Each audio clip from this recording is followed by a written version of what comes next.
you don't have to tell your whole story, which can be painful. The Mm. beauty of that is you don't even have to have all the memories or the details of your whole story and still be able to get some good work done. The beauty of that is you don't even have to be ready to talk about Mhm. your story as long as you're ready to go inward, because a lot of the work is happening inward and we're just prompting to the brain and the body to do what it does naturally, which is to heal. Welcome back to the Happiness and Progress podcast. I'm your host, Danielle Craig. I'm an Emmy Award-winning journalist, a mom, wife, and you know what I like to say, just a person looking for more joy in the everyday. I am so excited to share with you today's episode because you are going to be learning all about EMDR, and this was kind of a first for me. I had heard a little bit about it, but we are deep diving today, and you're going to hear from Melissa Dumaz. She is a licensed marriage and family therapist, the best-selling author of The Love Challenge. She's the co-host of the Hats podcast and the founder of You Help You. It's her own practice. She specializes in guiding clients through the complexities of overcoming emotional and physical trauma. She also helps clients deal with grief and loss, relationship satisfaction, parenting, transitions in life, self-care management, and more. Today we talked about EMDR. I loved learning what EMDR was all about. She explained how EMDR helps with trauma, how it works, who it can help. I hope you enjoy learning about what she calls a mind-blowing therapeutic approach. So let's get to it.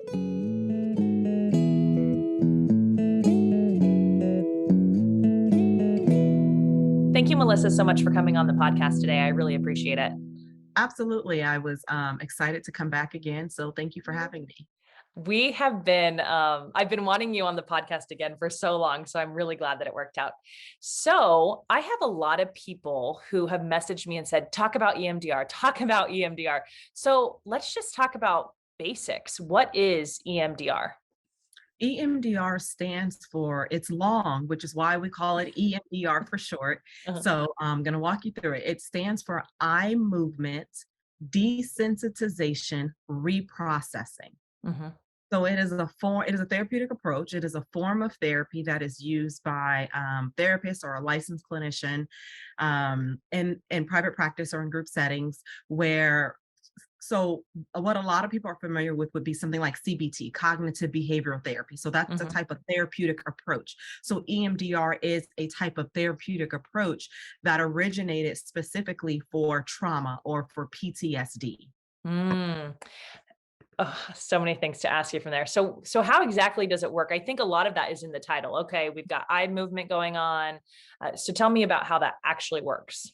Yes, absolutely. So I'll do my best not to get too scientific. It's like such an exciting topic, and it's such a mind-blowing perspective and such a mind-blowing model, treatment model that's used in therapy. So I'll try my best not to get too scientific. But with EMDR, it was created by Francine Shapiro, and it is one of the therapeutic approaches that is the most researched and is one of the therapeutic approaches that has been found to be the most Wow. effective, Wow. meaning more effective than talk therapy. And so commonly what happens is a client may come in to address some sort of trauma or even a phobia. EMDR works for phobias as well, and could spend years in talk therapy processing or addressing the reasons that they came in. And with EMDR, could start to see the effectiveness of the model within a few sessions. And so it is very fast moving, but it is also so mind blowing the way that it works. So I'll walk you through it.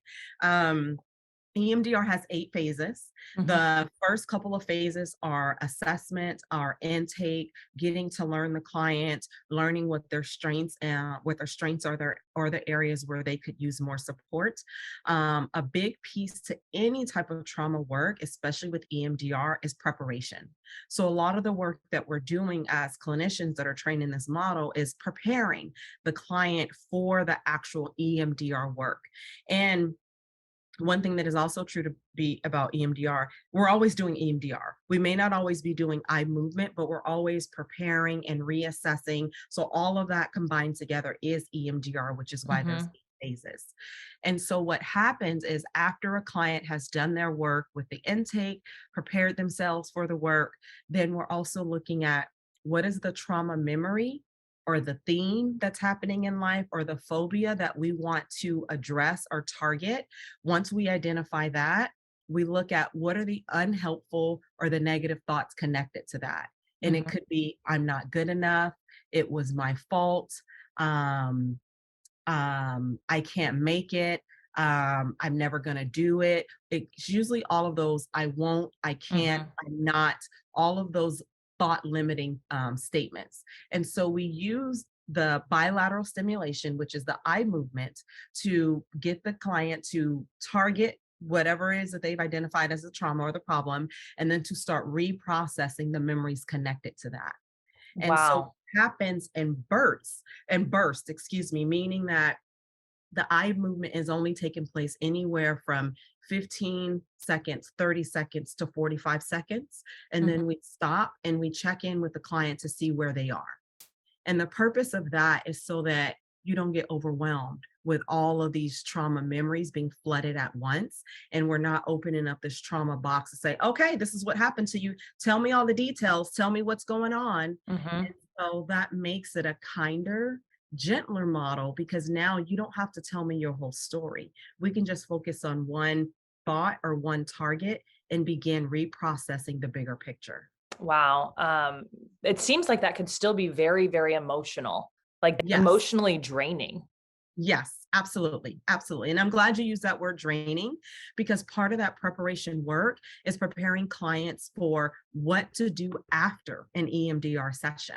Because a Mm. lot of times clients will feel like, well, if I'm just doing eye movement and I'm not actively talking about what happened, then I'll be fine. I'm like, no, your brain, your body is still doing so much of the emotional Wow. laboring that I've had clients say they leave session and they're exhausted or they Wow. leave session and they just want to go and lay on the couch or go and do nothing. And that's okay because we've now prepared you for what you're going to do when you leave the session. So it can be exhausting because it's a lot of work done internally. What does the eye movement actually look like?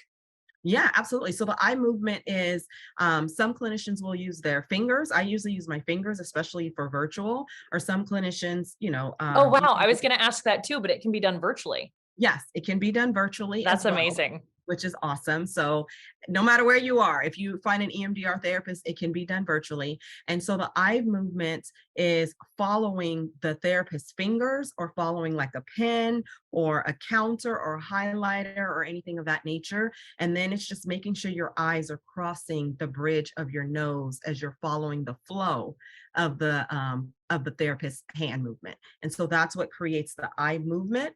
And since you're going back and forth, it's that bilateral stimulation that's happening in the brain. So it's Wow. over and over and back again, even to the point when I do it with clients and sessions. If I'm doing eye movement, I have to turn my gaze a little bit because I stimulate myself if I Mm. look directly at it. And Wow. it's amazing. And now that I've been doing it for so long, I know when I'm stimulated. Like I can feel it, and you'll notice the difference in your body. Wow. I it's amazing what the brain can do. I recently had a concussion and part of my therapy was physical therapy, but it was eye movement therapy to Mhm. reconnect my um vestibular part of my brain to Huh? what I was actually seeing. And once I fixed that, I stopped being nauseous. I stopped having the pressure in my head and it was so amazing to me that that kind of therapy helped, Mhm. which is obviously different than this, what we're talking about. But just the fact that those kinds of therapies using that eye movement, it makes such a big impact.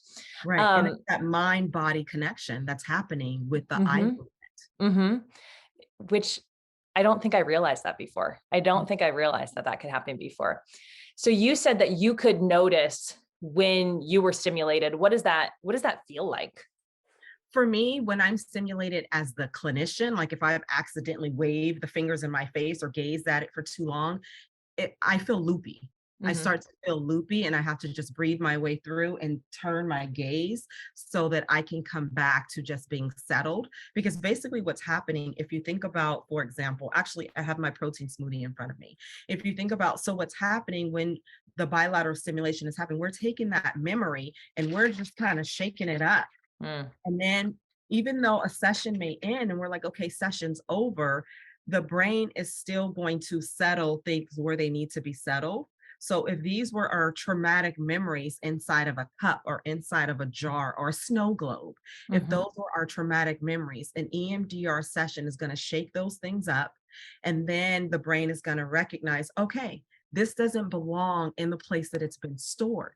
So it hasn't been reprocessed. It got stuck in the central nervous system, which is why when we're triggered, it feels like whatever that traumatic thing is that happened to us is happening right now again, which is Wow. why we experience fight, flight, flight, or freeze because the central nervous system has been activated and there's still material there that hasn't been fully processed. So as those memories start to settle like a snow globe and the dust and the snow comes to the bottom again, it's now shifted from where it was originally stored. And so that's what also causes the emotional draining. It's exhausting because you basically moved furniture around and your brain is like, okay, this has to go over here. This needs to go in its proper place.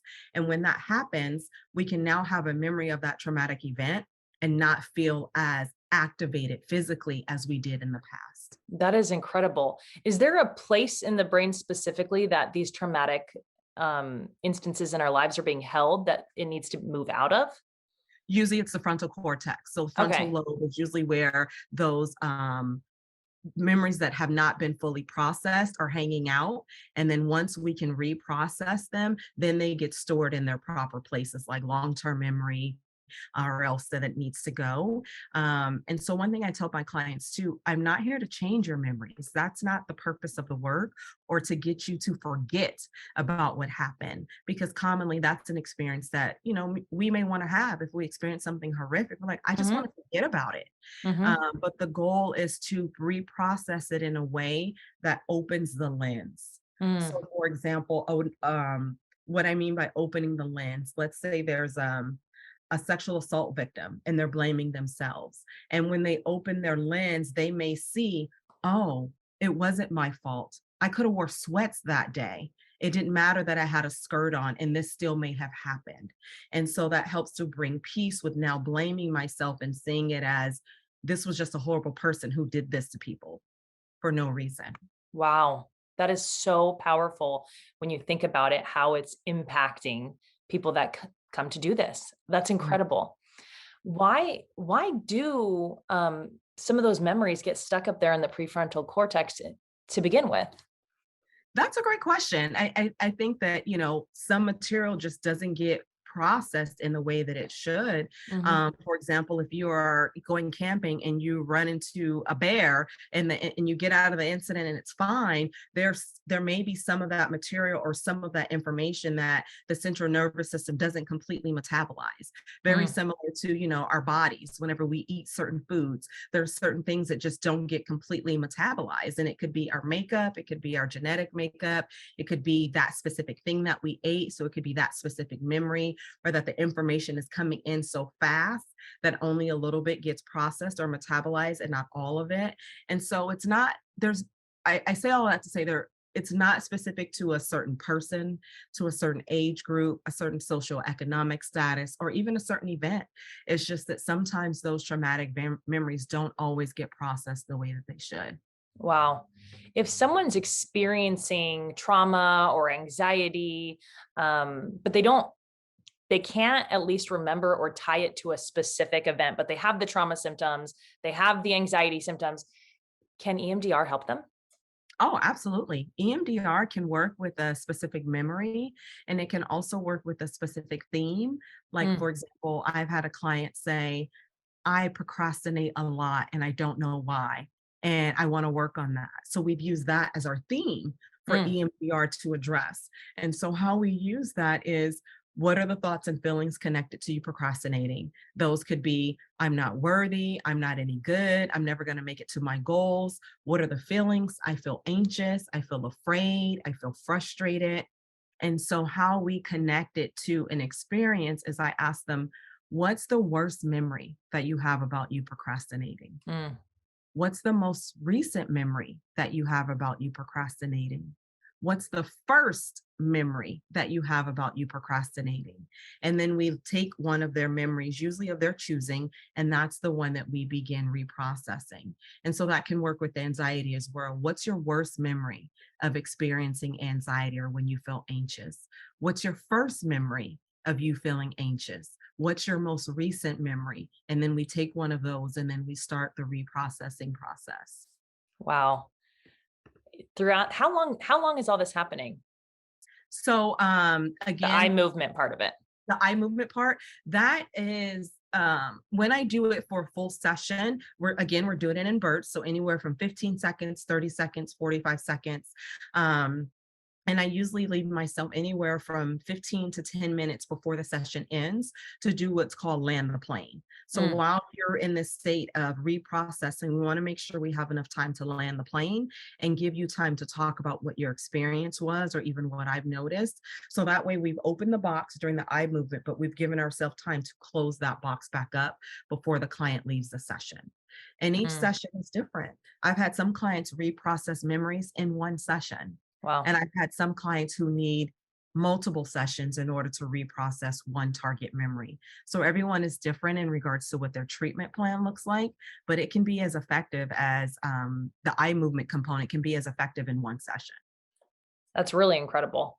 Um, as someone's going through this, if there's something that is too painful to talk about and too stressful to talk about, are you still able to do this? Even if like the main event that they want to address is Mhm. difficult to talk about. Yeah, absolutely. So the beauty of EMDR is that you don't have to talk about it. Whereas other or most trauma therapies, it's retelling your story or getting Hmm. someone to be a witness to your story, which is effective too. But with EMDR, we just have our target. We focus on that target, those thoughts and feelings connected to it, and the unhelpful thought. And then we use the bilateral stimulation to reprocess it. So even as you're doing the eye movement, you're not talking. The only time you're talking is when I stop you and I check in with you about what's happening. That's Mm. when you're talking. How And your you how your body feels as Yep, far it as could be that's how what's your happening. body feels. It could be so it's usually an open-ended question. Mm, So I don't ask, what do you feel? Because you may feel nothing, but you may have a thought. mm, Or you may not have a thought, but you may have a body sensation. So generally, I go in with an open-ended question to find out what's happening for you. And then I'll say, notice that, whatever that thing is. And then you get back into the bilateral stimulation. And so the beauty of that is you don't have to tell your whole story, which can be painful. The mm, beauty of that is you don't even have to have all the memories or the details of your whole story and still be able to get some good work done. The beauty of that is you don't even have to be ready to talk mhm, about your story as long as you're ready to go inward, because a lot of the work is happening inward and we're just prompting to the brain and the body to do what it does naturally, which is to heal. mhm. Yeah, I love that. What kind of healing have you seen people experience from this? Yeah, I've seen people recognize that, for example, that they weren't abandoned as children, Mm, that yes, parents could not be there, but once that lens opened up for them, they had vivid memories of like, wait, this person was there, that person was there, I was loved, there were people supporting me. I've even had clients who will ask me like, what the hell is this? What the hell did you just do to me? F, like, "Oh my gosh, like, what happened?" And, like, it's like magic. right, right, Wow, exactly. wow, Will say to me in the moment, like, "I don't remember it the way that I used to." wow. And they'll sit and they're like, "Wait, let me go back to this memory and see what happens." And they're completely neutralized. They're like, "I remember it, but I don't feel afraid of it anymore. When I remember it, it doesn't make me wanna cry anymore. When I remember it, it doesn't make me scared," and I've been in sessions where I'm almost in tears because it's so powerful to see someone come away from or come from under something that has been burdening them for Wow. years, and to know that like they can work on it without having to go into the details, the explicit details about what it was. I love watching you talk about this because you can see that passion and how exciting that must be for you to It's be in so these sessions. exciting. It's so exciting. That's incredible to know that you're doing this work and making that massive impact. That's really incredible. Yeah. I absolutely love it. And one of like my most impactful memories when I originally got trained is a client of mine who is in their 40s, and the memory was something from when they were 5. And Wow. to know that they've been living their 30 plus years of this memory of 5, and then to come out of a few sessions like, oh my gosh, it's gone. I don't even remember it the way that I used to. How is this possible?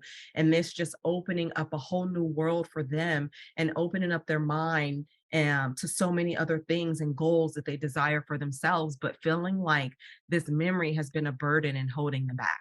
I love how you described it earlier, seeing someone come out from under something Mhm. that has been over them. Yeah. That's really, really incredible. Yeah. You mentioned earlier that this happens in group sessions as well. Uh-huh. Can you Yeah. tell me about that? How different is that? I have not done it in groups as a clinician, Mhm. but from my understanding, from the training I received, it can take place in group, but that the experience is different, meaning that everyone so the eye movement is still happening, or the bilateral stimulation is still happening, and instead of checking in saying like, oh, what are you noticing, and giving everyone, excuse me, a chance to share that, the clinician is just saying, if you're noticing something that's helpful, then keep moving forward. If you're noticing something that's unhelpful, then to notice that, instead of Mm, giving you a chance to now share specifically what you're noticing. But mm. yeah, it can be done in couples work as well. Oh, wow. Hmm. Um, because I'm such a DIYer, I feel like we need to make sure that we address this. If someone's listening and like, oh my gosh, I'm going to try it at home. Is that Right. something that is effective or even safe? No, it's not safe. And Okay. actually, if you want more information about EMDR, there's an organization that kind of mandates like the rules and the trainings, and it's called EMDRIA.org, EMDRIA.org. And it is one of like the big placards that they have on their website, that it is not safe to do it on your own or do it for yourself. And even me as a clinician, I've been trained in it. And honestly, I don't want to do it to myself. Mm, And more so because I'm honestly concerned about what could come out of a box. And will I be able to self contain without the facilitation of someone there supporting me and walking me through? Because that is the other thing about trauma, why it is such a sensitive area, meaning you want to make sure you're connected with the right person when you open that box, because you don't know what's going to come out of it.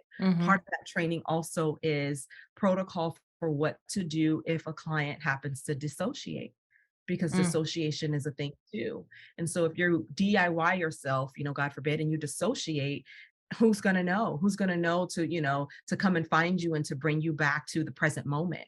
And what's going to happen in that time that you've dissociated, in the concern of safetyness that goes along with that. mm. Okay, good. I'm glad we addressed that because as we're Yes, great talking about question. specifics, Absolutely. Yeah.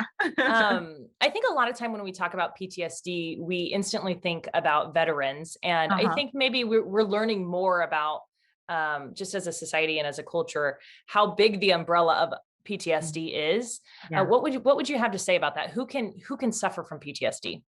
Everybody. Yeah. And honestly, with the pandemic, with like the social injustice, with like the murders we've seen on television, we all have Hmm. PTSD at this point, Hmm. and as a trauma therapist, I fully, wholeheartedly, excuse me, believe that every single person has experienced some sort of trauma. And Mm, just like, anything else in life, we respond to it differently. Some people are self-medicating and don't realize it, like keeping themselves busy, overeating, and when we think of self-medication, we automatically go to drugs and alcohol. But there's so many other ways that people are self-medicating and don't realize it. Shopping, retail therapy, that's, a way of mhm, self-medicating. mhm, But we've all experienced PTSD, and we may not actively have symptoms that are what's considered quote diagnosable, but we've all experienced some sort of trauma. And trauma is simply, and I don't use the word simply to minimize anyone's experience, but trauma is simply any life experience that has been challenging for you, that has been horrific for you. That could be that you were in middle school giving a speech and someone teased you about your acne. That can be mhm, traumatizing traumatizing. That could be that you decided to run up the stairs and you tripped and fell and hurt your shins. That could be traumatizing for someone. Sometimes we automatically think of trauma as war, major car accidents, shootings, fires, but trauma could also be the ending of a relationship. That could be traumatizing depending on how that relationship ended. I was just talking today with someone about trauma in the workplace. Yeah, A lot of people are dealing absolutely. with this. Can kids do this? Oh, absolutely. Kids can do it. I don't have experience working with kids doing it myself because I no longer see children. But during the training, of course, that came up. And kids can absolutely do this. And there's research that says children, um, I want to say that it's more effective with children, but that's not the phrase I'm looking for. That the processing, the reprocessing happens faster with Mm, children because children have less layers of life and less layers of other like memories or other life experiences that are covering up whatever that traumatic thing that has happened. So if we were looking at it as if we're like digging to the core, getting to the core of that memory for them, there's less life stuff to sift through. And so their reprocessing happens a little faster than adults. okay. Um, we were talking about everybody having some type of trauma. How do you know when it's at the level of, okay, I need to go get some help. I need some EMDR. Yeah, I think when it's impacting your daily functioning, that is a big piece of it. Like if you're noticing a change in your mood, if you are being triggered by this specific event or events, if it's preventing you from getting to whatever your desired goals are, your day to day living, like your hygiene, your self care. If you find yourself constantly thinking about it and you can't think of anything else, or if you know that you're medicating some pains that you Mm. haven't addressed with something else, then that is a cue to know. And honestly, even if you're unsure, if you're like, I don't really know, there's nothing wrong with consulting with a therapist, doing a 15-minute free consultation to find out if it's a good fit for you. The last question I like to ask is, what is your number one tip to finding more joy in the good, the bad, and the in between? You've answered this before, but I'm giving it to you again. Yeah, I think the number one tip in finding joy in the good, the bad, and in between is first finding the joy within you. And if you can't find it within you, then find out where the light is. Is it a friend? Is it a neighbor? Is it gardening? Finding the light and then adopting it to become your light until you're ready to shine your own. I love that. That is so powerful. Melissa, thank you so much for coming on the podcast today and exploring this with us. I'm so excited to share it. Absolutely. Thank you so much for having me. It's been a pleasure.